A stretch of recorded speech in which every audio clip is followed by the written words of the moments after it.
तड़प रहा हूँ, पार्टी के अंदर भी समझा रहा हूँ, पार्टी के अंदर भी पार्टी के मरकजी चेयरमैन को भी समझा रहा हूँ, दाएं बाएं की लीडरशिप को भी समझा रहा हूँ। पिछले 1.5 सालों में खसूसन जो खिलवाड़ खेला गया उसका कफारे का हक अदा कर रहा हूँ। मेरे से एक गलती हुई है जिसका मैं अपनी फैमिली के अंदर भी इजहार करता हूँ, आज पहली दफा आपके प्रोग्राम के अंदर इजहार कर रहा हूँ। पहला उसने मीटिंग शुरू होते सारी कहा कि किसी ने 9 मई के वाकयात की मजम्मत नहीं करनी। फवाद चौधरी का नेगेटिव किरदार था,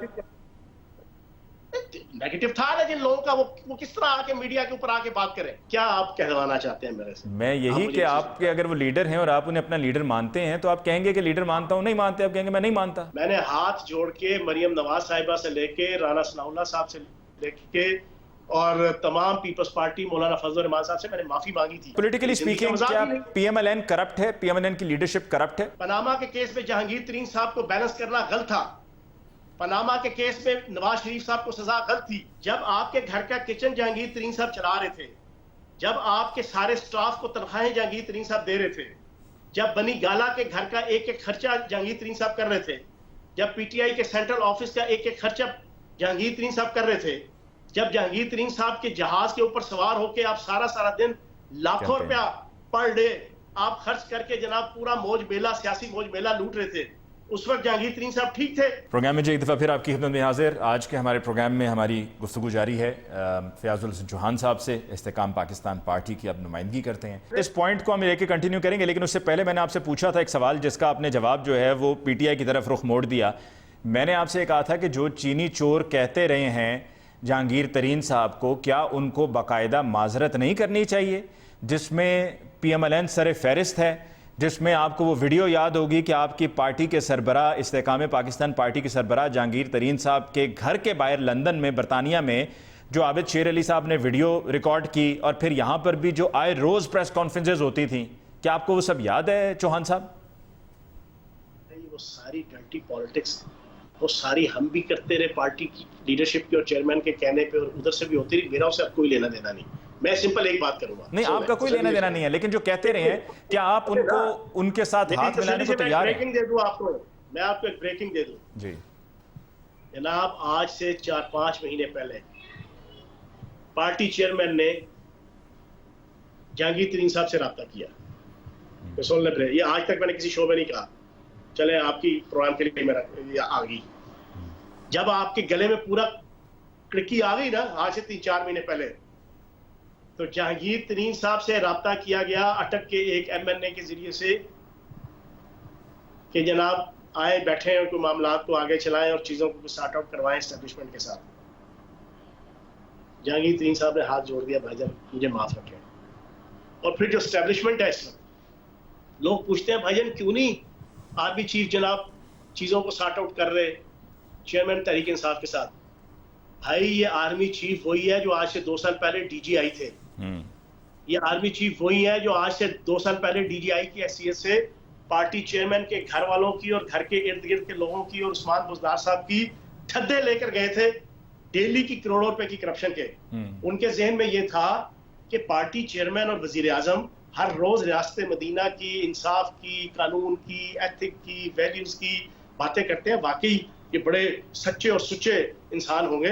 वो जब गए वहां तो उनकी उम्मीद ये थी कि जब मैं ये सारी चीजें रखूंगा कि प्राइम मिनिस्टरशिप का और प्राइम मिनिस्टरशिप के दफ्तर के जनाब तस्हीक हो रही है, बदनामी हो रही है, तो इन चीजों को आप कंट्रोल करें। उन्हें उम्मीद ये थी कि प्राइम मिनिस्टर मुझे अप्रिशिएट करेंगे, मुझे बकअप करेंगे कि आपने एक इंतहाई इंटेलिजेंस ऑफिसर का किरदार अदा किया और आपने मुल्क और कौम की खिदमत किया कि मुझे बर वक्त ये सारी चीजें बता दी और इंटीमेट कर दी। वाकई मैं इसके ऊपर कंट्रोल करता हूँ और इनको कवर अप करता हूँ और इनको ऊपर ओवरकम करता हूँ। उन्हें जनाब वहां बैठ के प्राइम मिनिस्टर ने कहा कि क्या कर रहे हैं आप, ये आप रेड लाइन क्रॉस कर रहे हैं, आपको जुर्रत कैसे हुई कि आप मेरी फैमिली और मेरे हवाले से ये चीजें बात करें। अगले दिन जनरल बाजवा साहब को बुलाया, chief of the army staff, और उन्होंने हुक्म दिया कि ये बंदा मुझे नजर नहीं आना चाहिए डीजीआई की पोस्ट पे, और फिर कुछ ही दिनों के अंदर उन्हें उतार दिया गया। अब आर्मी चीफ वो है जिनके सामने आप जनाब बिल्कुल नेकेड है, आपकी एक एक करतूत उनको इल्म है। सोशल मीडिया की टीम के जरिए से आप पूरी दुनिया को तो बेवकूफ बना सकते हैं, और जो बनाया भी हुआ है, गरीब आवाम को बनाया हुआ है, मजलूम आवाम को बनाया हुआ है, मुहब्बत आवाम को बनाया हुआ है।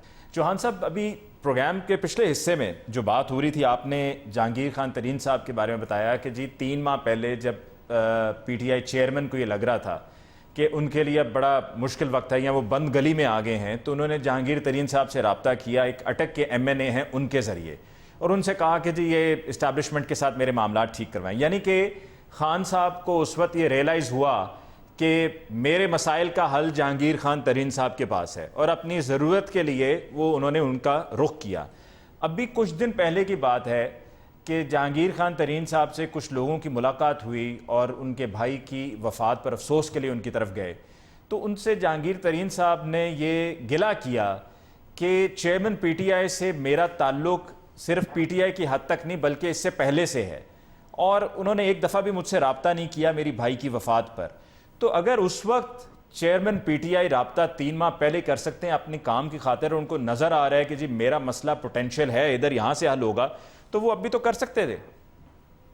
नहीं, अब सुन लें, तो कासिम अली शाह ने एक दफा जाना को बात कह दी थी कि यार बड़े मुतकब्बर हैं और उस बेचारे के पल्ले कुछ नहीं छोड़ा था। वो कासिम अली शाह साहब थे। मैं हूँ फयाजुल हसन चौहान, मैं हूँ वॉरियर, मैं फ्रंट फुट पर लड़ने वाला आदमी हूँ, और जिस धड़े और जिस किश्ती पे सवार होता हूँ ना, मैं उस पर पूरे जुर्रत और हिम्मत के साथ सारी बात करता हूँ। आपकी इत्तला क्लियर है कि पाकिस्तान की सियासत नहीं, दुनिया की सियासत में सबसे अपॉर्चुनिटिस्ट और सबसे मफाद परस्त और सबसे ज्यादा तोता चशम सियासतदान जो है ना, वो चेयरमैन तहरीक इंसाफ है।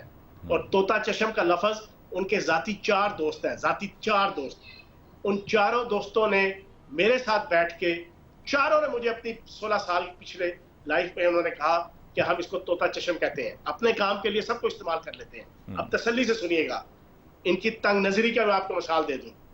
आपने अच्छी मिसाल दी जहांगीर तरीन साहब के भाई की। खुदा की कसम, अगर ये शख्स आ जाते वहां पर तो इनकी इज्जत में इजाफा होता। शहबाज शरीफ आ सकते हैं, कोई और आ सकता है, ये क्यों नहीं आए? वो ये तो इतने तंग नजर। मैं आपको एक एग्जांपल देता हूँ। पिछले साल इसी जुलाई के महीने में 17 तारीख को ज़िमनी इलेक्शन हुए थे, मशहूर ज़माना, याद है ना आपको? बिल्कुल याद है। जिसकी वजह से फिर हमारी पंजाब में हुकूमत बनी थी। उस ज़िमनी इलेक्शन में कहूटा की जो सीट थी राजा सगीर साहब की, वहां पर मेरी जिम्मेदारी लगी, बाबर अवान साहब और मेरी। बाबर अवान साहब जनाब मसरूफ आदमी और बादशाह आदमी है, वो तो आए नहीं। मैंने वहां पर पूरा 3-4 दिन वहां पर ड्यूटी दी, और इलेक्शन डे वाले दिन भी। अब इलेक्शन डे में मेरा मजाज, मुमताज भाई आपको अच्छी तरह पता है कि उस वक्त भी जब हम तहरीक इंसाफ के चेयरमैन के कहने के ऊपर बड़ी सख्त किस्म का हार्ड एटीट्यूड कैमरों के सामने रखते थे, प्रैक्टिकली मैं 180 डिग्री मुख्तलिफ शख्स हूँ। मैंने कभी किसी के साथ ताल्लुक, जाती ताल्लुक, दोस्ती, रिश्तेदारी ना तो मजहब के नाम पे की है, ना फिरके के नाम पे की है, ना बरादरी के नाम पे की है, ना किसी लसानियत, असबियत और पार्टी पॉलिटिक्स के नाम पे की है। इन सारी चीजों के नाम के ऊपर ताल्लुक बनाने से मुझे सख्त एलर्जी है। मैं इंसान देखता हूं और फिर हर एक के साथ बाय वे ऑफ ह्यूमन अच्छा मैं उठना बैठना रखता हूं। अब मेरा मजाज यह है कि मैं हर पॉलिटिकल पार्टी के साथ उठता बैठता हूं और बड़ा अच्छा मेरा ताल्लुक होता है। मैं जब 17 जुलाई को इलेक्शन डे में कहूटा गया तो मेरी फर्स्ट प्रायोरिटी ये थी, एक पॉलिटिकल रिक्वायरमेंट भी थी कि पुरअमन इलेक्शन हो जाए, क्योंकि नून लीग की स्ट्रेटेजी ये थी कि मार धाड़ हो पोलिंग कैंपों, पोलिंग स्टेशनों में, और पोलिंग रुक जाए ताकि पीटीआई का वोटर्स ना आ सके। मैंने उस स्ट्रेटेजी को भी मद्देनजर रख के और मैं अपने मजाज के मुताबिक भी, मैं जब हर पोलिंग स्टेशन पे जा रहा था तो एक पोलिंग स्टेशन पे जब मैं गया तो उसके पोलिंग कैंप, पीटीआई की जो यूथ थी वो उस पोलिंग कैंप में मौजूद थी, और उसके बिल्कुल एडजेसेंट जो है वो नून लीग का कैंप लगा हुआ था। ठीक है। जब मैंने वहां विजिट किया तो उन लड़कों ने मुझे कहा कि चौहान साहब, ये जो बिल्कुल साथ जुड़ा हुआ कैंप है ये नून लीग का है, ये हमारी सारे खानदान के किसी का अब्बू, किसी का चाचा, किसी का ताया, किसी का नाना, किसी का दादा वो यहाँ पर बैठे हुए हैं, तो मेहरबानी करके जाते हुए आप उस कैंप का भी दौरा कर जाइएगा, सबसे सलाम कर लीजिएगा। मैंने कहा यार व्हाई नॉट, मैंने कहा ये तो मेरा तबीयत है, मेरी मिजाज है। मैं निकला, मैं जाके नून लीग के कैंप में गया, उन बुजुर्गों से मैं मिला, 5-10 मिनट गपशप हुई, बड़ी पॉजिटिव। वो मेरी वीडियो बन गई, मेरी जनाब सोशल मीडिया टीम ने उसको अपलोड कर दिया फेसबुक पे। वो घंटों के अंदर जनाब वायरल होगी मिलियंस में। हर बंदे ने मुझे अप्रिशिएट किया। मोमबत्ती ग्रुप के वो लोग के जो पिछले 20 साल से मेरे मुखालिफ थे, उस मोमबत्ती ग्रुप के सहाफियों ने भी मुझे अप्रिसिएशन के मैसेज भेजे। आप यकीन जाने 2 घंटे गुजरेंगे, मुझे पार्टी चेयरमैन पहले मुझे वो पोस्ट करते हैं मेरी, फिर उसके बाद मुझे पूछते हैं what is this and why. मैं सर पकड़ के बैठ गया, खुदा की कसम मैं आपको सच्चा बता रहा हूँ। मेरी पोस्ट आज भी मौजूद है, आज भी फेसबुक के ऊपर 17 जुलाई की मेरी वो पोस्ट मौजूद है। मैं हैरान रह गया, मैंने कहा यार इतना तंग नजर, ओ भाई ये इतने तंग नजर है, ये अभी तक जहांगीर तरीन साहब के अगर चले जाते तो यार अपनी गुडविल में इजाफा करते। ये नहीं गए, ना इन्होंने जाना है, अपना मफाद हुआ तो अपना मामला सीधा करने के लिए जहांगीर तरीन साहब से राब्ता कर लिया, और राब्ता डायरेक्ट नहीं किया, एक एमएलए की ड्यूटी लगाई, उसने आगे बात की तो तरीन साहब ने कहा भाई जी ये मैं हाथ जोड़ता हूं, मुझे दूर ही रखो। तो जनाबे वाला ये सारी नाज़रीन, इस मौके पे लेते हैं एक ब्रेक, मुलाकात होगी ब्रेक के बाद। हमारे साथ हैं फयाजुल हसन चौहान साहब और उनसे मजीद अहम सवालात हैं जो हमने पूछने हैं, हमारे साथ रहिए।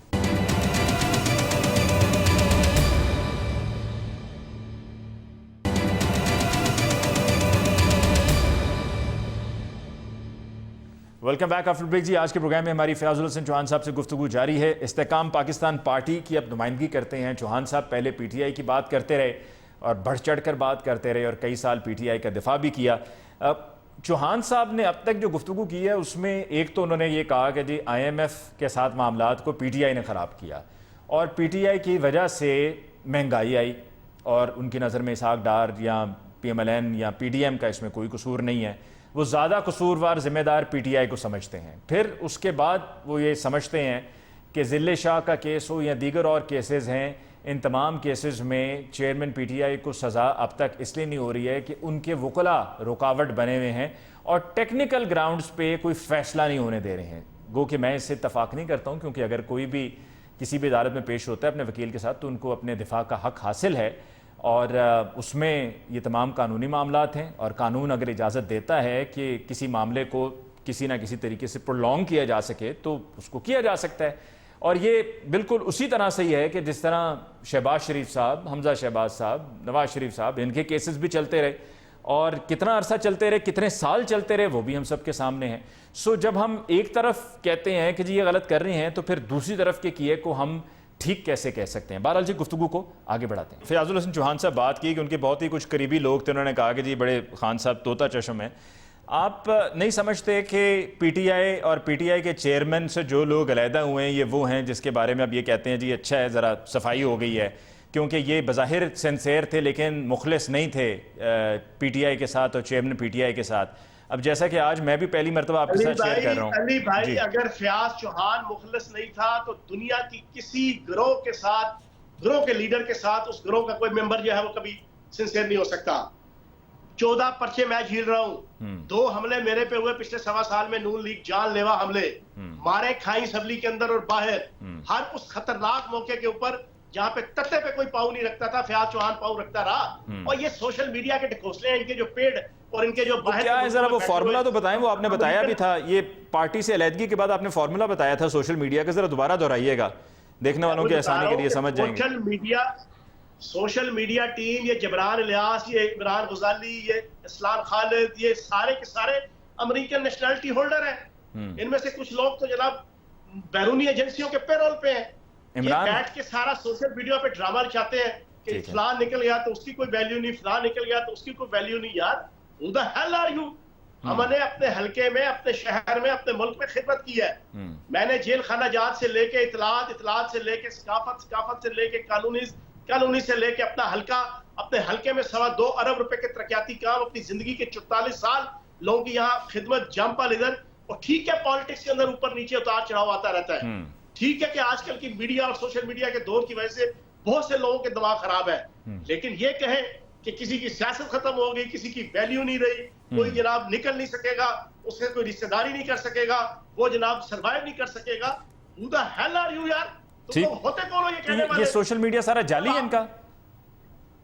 भाई जाली की बात नहीं है, ये करोड़ों रुपए अभी टिकटॉक पर अकाउंट बनाया उन्होंने, टिकटॉक पे अकाउंट बनाया, करोड़ों फॉलोअर्स। और सर करोड़ों फॉलोअर्स आपके परवेज मुशर्रफ साहब के कितने फॉलोअर्स थे? परवेज मुशर्रफ साहब के साथ अब कंपैरिजन करेंगे आप परवेज मुशर्रफ साहब के साथ कंपैरिजन करेंगे? मैं परवेज मुशर्रफ के साथ कंपैरिजन नहीं कर रहा। मकबूलियत परवेज मुशर्रफ साहब की, और सुन तो लो ना एक मिनट भाई, मैं सोशल मीडिया के फॉलोअर्स की कंपैरिजन पेश कर रहा हूं। जो आपने सवाल पूछा, उनके भी जनाब इनके बराबर के फॉलोअर्स होते थे। सोशल मीडिया फॉलोअर्स और चीज है, इलेक्शन डे और इलेक्शन वाले दिन वोट को मोबिलाइज करना और वोट को पोलिंग स्टेशनों तक लाना और पोलिंग स्टेशनों से पोलिंग बूथ तक लाके पोलिंग करवाना, ये बड़ा मुख्तलिफ एक मैकेनिज्म होता है अली भाई। लेकिन बिल्कुल, वो ठीक तो है, इलेक्शन डे मैनेजमेंट इस वक्त जितनी कोई पॉपुलैरिटी है उसकी बुनियादी वजह महंगाई है।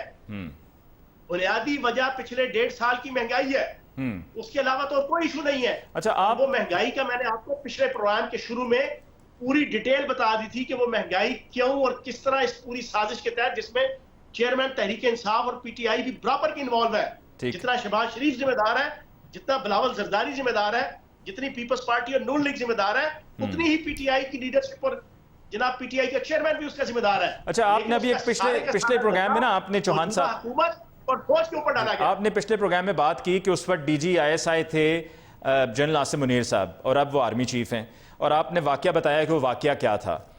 खान साहब चेयरमैन पीटीआई खुद ये कहते हैं कि जी को जोड़ते हैं उस ओहदे से हटाए, तो वो कहते हैं कि जी वो मैंने नहीं किया, दूसरा वो कोई साहिवाल के वाकये के साथ जोड़ते हैं। आप तो उस वक्त वजीर भी थे, बता सकते हैं कि कोई है इसमें कोई कनेक्शन? कुछ भी नहीं, कुछ भी नहीं। मिसेस इमरान खान का बेटा भाई अहमद इब्राहिम खावर मानिका उस्मान बुजदार साहब, उनका अपना घर यहाँ पे, मैं क्या बताऊं, अजान हो रही है इस वक्त ईशा की। आपको मैं सच्ची बात बताऊं, हम लाहौर बैठे थे, हर रोज हमें जनाब 20 एग्जांपल्स पता लगती थी, जनाब फलां के साथ करोड़ों की फलां डील, फलां के साथ लाखों की फलां डील, फलां के साथ करोड़ों की फलां डील। आपकी जनाब मिसेस इमरान खान साहब के जनाब फैमिली के सारे लोग, पूरा वस्ती पंजाब, आपका ओकाड़ा, साहिवाल, लाहौर, कसूर, पूरे वहां के मामला, पंजाब के मामला, क्या बात करते हैं यार, बच्चे को पता है यार अली भाई। डीसी कौन लगाता था? DC commissioner? सारी बातें नहीं, बातें तो सारी फिर होनी चाहिए ना चौहान साहब। अब पर्दा उठा है तो फिर मुकम्मल उठना चाहिए। सरदार साहब वादा माफ दुआ बन के आ रहे हैं, बेगम रहे, वो सब कुछ बता देंगे। इसीलिए उन्होंने जाके वहां बलूचिस्तान में वो प्रेस कॉन्फ्रेंस की थी और अलहदगी का ऐलान किया था। वो तलाश कर रहे थे कि एक दफा काम पक्का हो जाए फिर अलहदा होऊंगा और वादा माफ गवाह बनूंगा। ऐसे ही है, वो सारा कुछ बता देंगे। साई शरीफ आदमी है, और साई बेचारे को वैसे बदनाम किया रखा, साई सब कुछ बता देंगे। अच्छा, मुझे ये बताइएगा चौहान साहब कि आपके मोहल्ले में, आपके हल्के में, आपका एक नाई है जिसके पास आप गए भी, जाके आपने बाल छाल भी कटवाई, बड़ी आपकी उसके साथ पुराना ताल्लुक है, अब भी आप उसके पास गए होंगे ये इस्तेकाम पाकिस्तान पार्टी ज्वाइन करने के बाद, तो सच्ची बात बताइएगा आपने कि क्या उसने आपसे कहा? ओ भाई, मेरा अगर वो नाई और उसके अलावा मेरे जाती जो लोग हैं, मेरी डेली की रूटीन है छाबड़ी वाले के साथ बैठना, रेडी वाले के साथ बैठना, नाई के साथ बैठना, राह चलते बैठना, ये मेरी आम सी रूटीन है।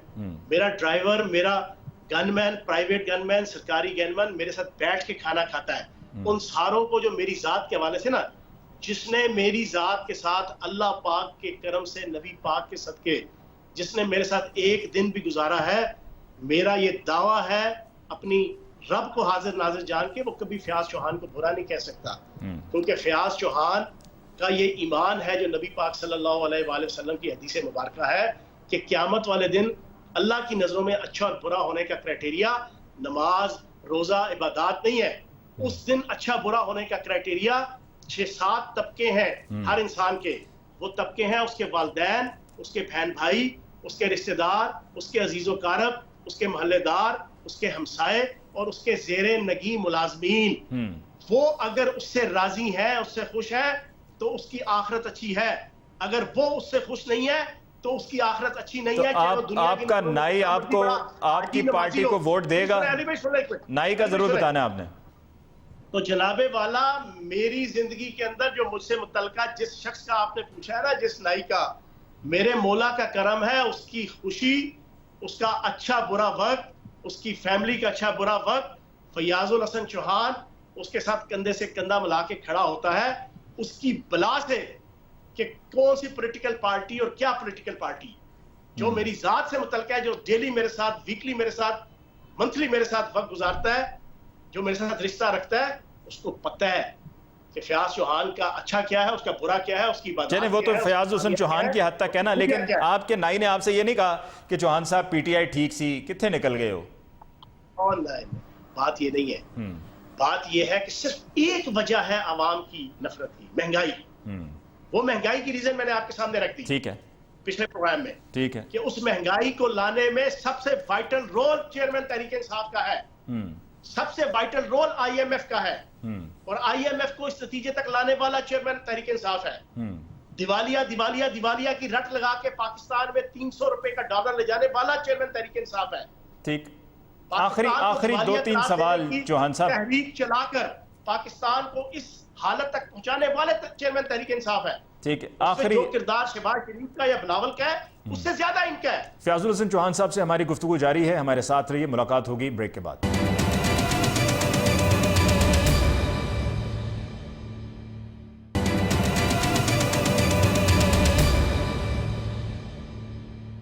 वेलकम बैक आफ्टर ब्रेक जी। आज के प्रोग्राम में हमारे साथ खुसूसी तौर पे मौजूद हैं फयाजुल हसन चौहान साहब, इस्तेकाम पाकिस्तान पार्टी की नुमाइंदगी करते हुए।